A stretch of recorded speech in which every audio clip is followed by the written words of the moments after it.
cerita tentang keluarga Joey yang hidup dengan kakaknya dan pamannya. Keluarga Joey terjadi musibah 10 tahun yang lalu. Ayah dan ibunya tewas pada saat tabrakan mobil. Dan Joey selamat sehingga diasuh oleh kakaknya.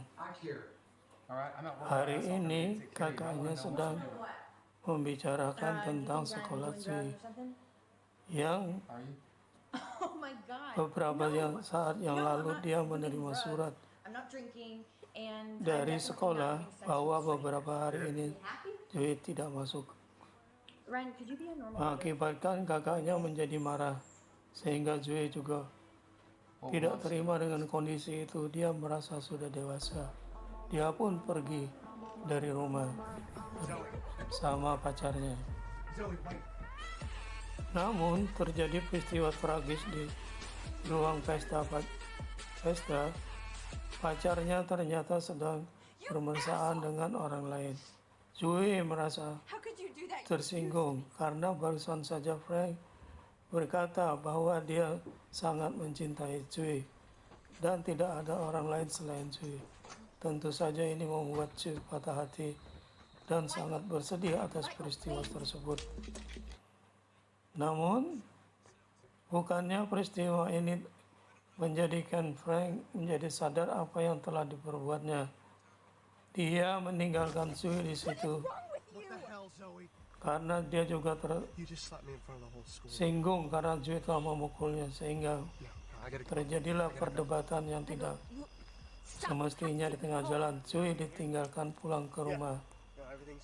Dan bersama dengan itu datang seseorang menghampiri mereka. Dia menawarkan kepada Joey untuk diantarkan pulang. Namun Joey menolak. Dia menelpon kakaknya.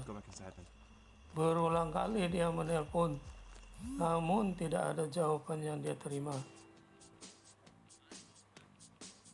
Karena kakaknya sudah menunggu lama, mungkin ditinggalkan alat komunikasinya di atas meja, sehingga dia tidak menunggu telepon tersebut.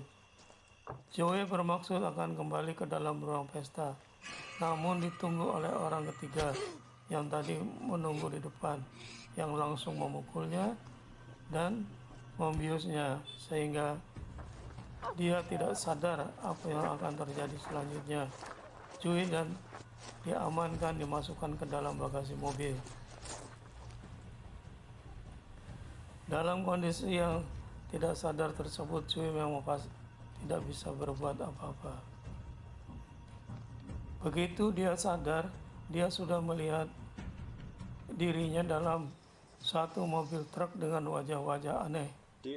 Orang yang menculiknya bersama dengan beberapa orang lainnya yang berwajah tidak bersahabat. Satu di antaranya orang yang berwajah seram, bertubuh besar, dan seorang wanita yang nampaknya disuruh mengendalikan mereka.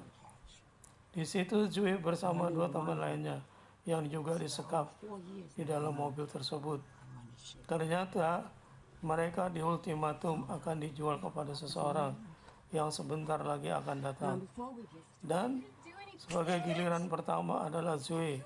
Apabila mereka tidak menuruti perintah yang akan diberikan, adalah konsekuensinya mereka akan dibunuh. Konsekuensi ini telah dipertegas dengan dia mengeluarkan senjata dan ditodongkan kepada seorang temannya. Mau nggak mau mereka harus menarik konsekuensi itu. Joey sedang menerima tamu tersebut dengan terpaksa, dan dia mengatakan kepada sang tamu bahwa dia sedang diculik, dan apakah bapak yang akan memperlakukannya tidak senonoh tersebut punya anak seperti dia, dan komunikasi lainnya yang menyentuh, sehingga sang bapak itu tidak jadi memperlakukan dia sebagai seorang pelacur, karena dia pun merasa bersalah bahwa inilah pertama kali dia akan melakukan hal yang tidak pernah terduga. Maka dia pun meninggalkan tempat tersebut. shouldn't have come here. I don't know what got over me. I'm just gonna go. Melihat pria itu keluar begitu cepat, You have to help us. kedua pengawal yang ada di dalam mobil juga curiga apa yang telah terjadi. Dia mengatakan dia tidak melakukan apa-apa dan ingin pergi dari situ. What the hell? Hey, I'm sorry. I made a big mistake coming here. We didn't do anything, okay? I'm just gonna go. Sementara itu, kakak Zoe dan pamannya sedang mencari mereka. Mereka kebingungan ke arah mana sebenarnya Zoe dibawa pergi. Pacarnya juga yang ikut di situ diajak untuk mencari jejak Zoe juga bingung, sehingga di antara mereka bertengkar sendiri, mengatakan bahwa Zoe adalah tanggung jawab kakaknya yang diserahkan oleh ayah ibunya supaya dijaga dengan penjagaan yang sangat ekstra ketat karena Zoe diserahkan kepada kakaknya untuk dirawat. Sementara pacarnya Frank sedang dalam juga kebingungan. Dia tidak tahu apa yang akan dilakukan. Sehingga ini membuat kakak Zoe menjadi kesal. Frank diminta keluar dari mobil karena tidak memberikan suatu petunjuk apapun dan membuat kesal dia saja. Mereka pun meninggalkan tempat tersebut akan menuju satu tempat yang entah di mana tempatnya. Frank ditinggal begitu saja. Sementara itu, Zoe di dalam mobil saat mendengar suara sirine di tengah jalan, dia membuka tirai tempat dia disekap. Dan tanpa sengaja dari tirai tersebut jatuh sebuah alat komunikasi. Dia pun segera menghubungi kakaknya.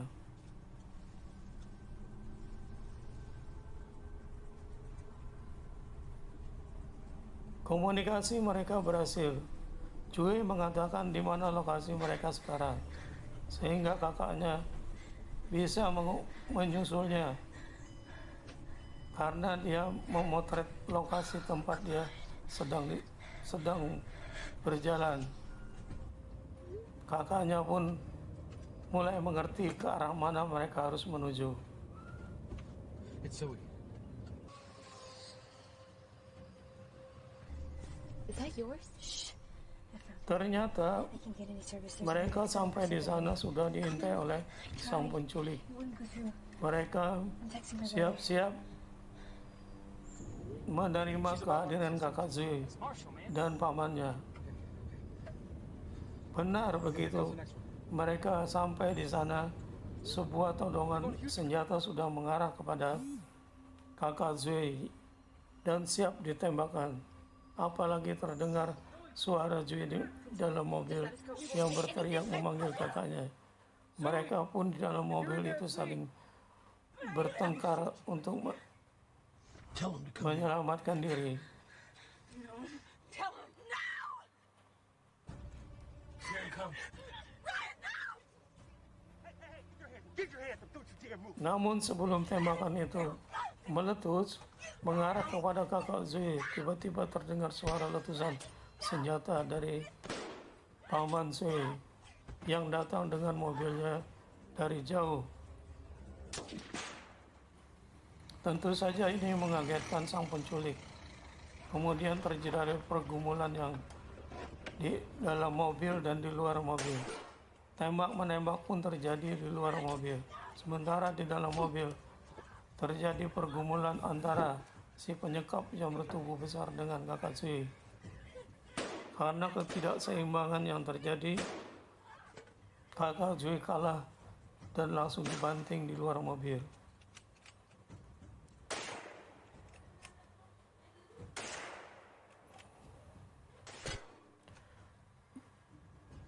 Kakak Zoe sudah terpepet di mobil dengan dicekik sangat kuat oleh si penculik yang bertubuh raksasa. Namun paman Zoe segera datang untuk menolongnya. Dia langsung menyergap penculik yang bertubuh besar itu dan melepaskan ayah Zoe. Kakak Zoe langsung menuju ke dalam mobil untuk menyelamatkan Zoe. Dia begitu langsung menembak orang-orang yang jahat di dalam, sehingga Zoe terselamatkan dari todongan senjata yang diarahkan oleh wanita pengawalnya. Mereka pun bertemu Zoe bersama kakaknya. Sementara itu, paman Zoe dalam kondisi yang sangat mengkhawatirkan. Dia tercekik dan dibanting oleh si penculik raksasa dan dipukuli sekuat-kuatnya. Namun, pada kesempatan lain saat dia terbanting, dia melihat sebuah pisau. Pisau tersebut diambilnya dan memanggil si tubuh si raksasa tersebut. Pisau langsung ditusukkan ke perutnya dan ditikam sedemikian rupa sehingga membuat si tubuh raksasa itu tidak berkutik. Dia mati seketika. I'll come back. Trust me. Melihat kesempatan yang sangat bagus ini, kakak Joey mengajak paman Joey dan Joey segera melarikan diri dari tempat tersebut. Perlarian mereka hampir saja berhasil. Namun si penculik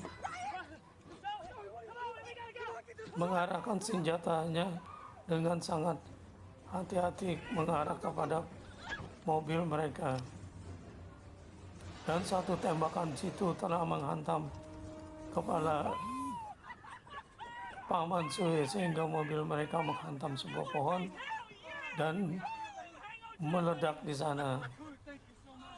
Sementara penumpangnya pada terpental dan kakak Zoe pun segera keluar dari mobil dengan kondisi yang sangat melelahkan. Mobil pun hancur berkeping-keping karena minyak yang menetes dari bahan bakar mereka.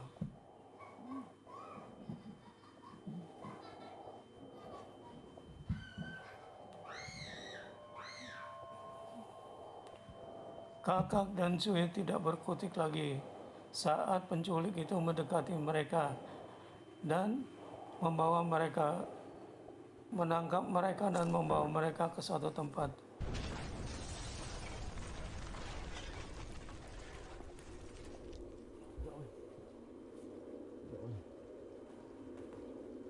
Hey, don't move! Don't you dare move! Yes! Ternyata mereka tidaklah bekerja sendiri. Mereka punya suatu organisasi narkoba yang dikelola oleh pimpinan daripada si penculik tersebut. Pada saat mereka sudah tertangkap, mereka menyerahkannya kepada pimpin mereka yang datang dengan helikopter.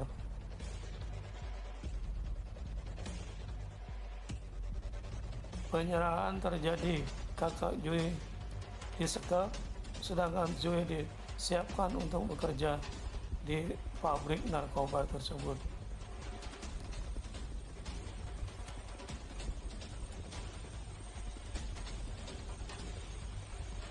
Sementara itu Frank, pacar Joey, menghubungi pihak gereja. Dia minta bantuan bahwa Joey dalam kondisi diculik. Dia menunjukkan foto kondisi Joey pada saat itu, yaitu sedang disekap mulutnya, diikat dengan kain, sehingga mereka perlu bantuan. Sang pendeta langsung menghubungi FBI untuk minta bantuan bahwa ada seorang yang sedang diculik. Upaya pendeta ini ternyata mendapat respon yang positif dari FBI. Mereka segera bergerak dan mengatakan, dan mereka nampaknya sudah mengetahui siapa yang akan dihadapi. Mereka pun mengarah ke sasaran yang ingin dicapai, yaitu gerbang narkoba Croatia. Mereka pun segera menyiapkan diri untuk menangkap para perampok tersebut. Sementara itu kakak Joy sedang disiksa. Sang penculik diminta untuk melakukan penyiksaan kepada kakak Joy. Dia mengambil pisau dan menusuk perutnya. Let me get this straight.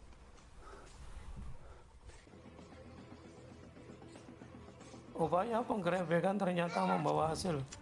Kakak Joy berhasil membebaskan diri bersama Joy. Namun dia terus diburu oleh si penculik. Sementara petugas polisi yang dikerahkan nampaknya bisa diatasi oleh sang penculik yang nampaknya mempunyai ilmu kemampuan bela diri yang cukup. Mereka mengajar para polisi itu dan membunuhnya dengan pistol yang dibawa oleh polisi tersebut di hadapan Joy. Joy yang menyaksikan ini sangat terkejut. Dia pun langsung berlari karena si penculik mengejarnya. Sementara kakak Joy juga melarikan diri karena sedang dikejar oleh sang penculik. Sementara itu, sang bos dari penculik tersebut sedang mengendari helikopternya untuk meninggalkan tempat tersebut. Namun FBI telah mengintainya dari jauh dan mengarahkan laskarnya untuk menembak jatuh pesawat tersebut. Dalam waktu yang sekejap, perintah diluncurkan.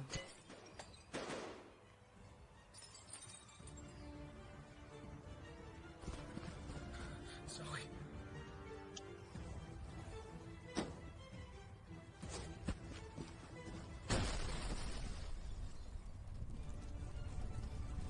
Dalam hitungan detik, perintah dilaksanakan. Dengan hitungan sampai 5, maka pesawat akan ditembak jatuh apabila tidak mau mengindahkan peringatan mereka.